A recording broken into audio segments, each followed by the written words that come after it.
Good evening, Bahamas, on the broadcast tonight. A waste of money. That's what a former Progressive Liberal Party candidate is calling the PLP's post-election analysis. Plus, the leader of opposition business in the Senate says the Minnis administration needs to focus on governing. And Urban Renewal gears up for its summer camp for kids.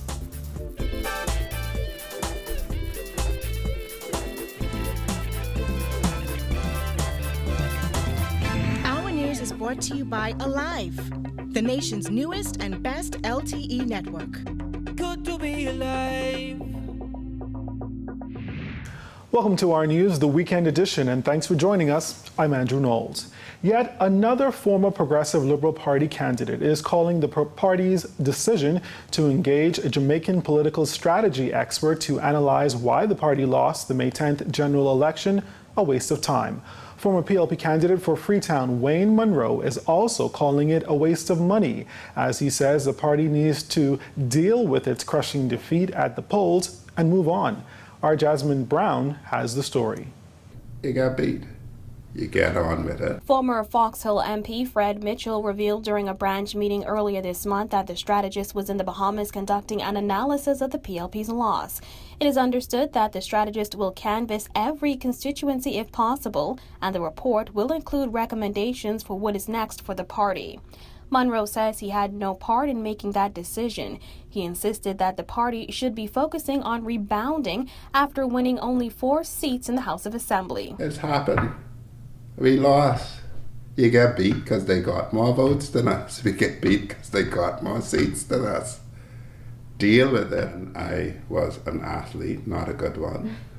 And I get beat at a race. I never sat down and said, why did I lose that race? I determined how best to run the race that has to be run.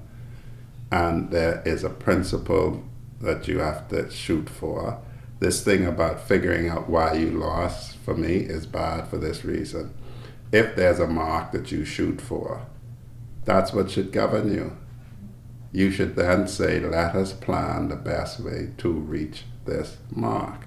Last week, former Tall Pines MP Leslie Miller called the PLP loss report a waste of time and insisted the strategy expert will only tell the party what it already knows. Munroe added that he believes the party could use the money it's spending on that political expert for much better things. I think money is better spent at this time on things like addressing the public's needs, our core constituents' needs, the Bahamian people's needs. I wouldn't be a fan of wasting money like that, because I would regard it as a waste of money.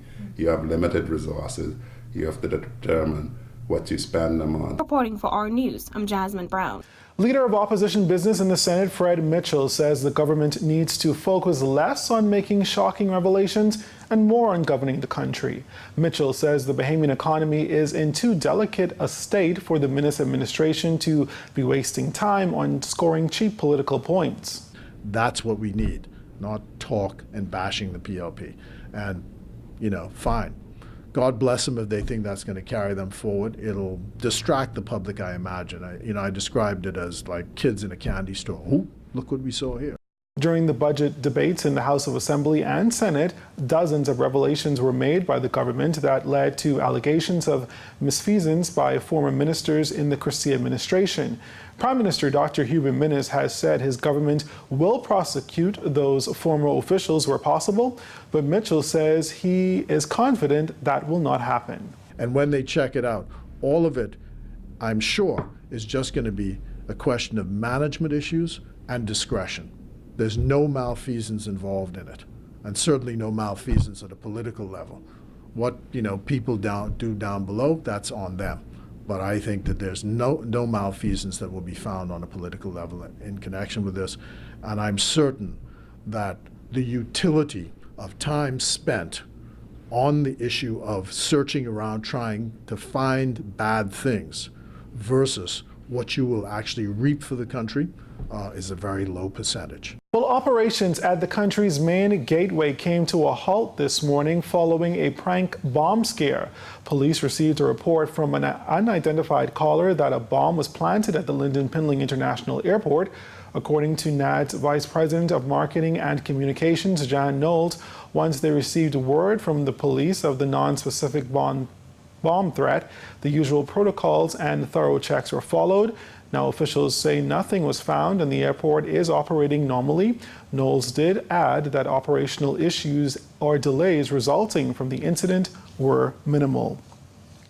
In other news this evening, the public service is now ripe with opportunities for a new generation of leaders. That according to Director of Youth Darren Turnquest. But what has kept the public service stagnant for so long? Well, Turnquest believes the sector has been plagued with little to no growth and a glass ceiling for young Bahamians. However, he says he believes the public service is now shaping up and ready for a much-needed injection of new talent. I believe that the public service is really shaping up in a way and recognizing that the largest population in this country are young people.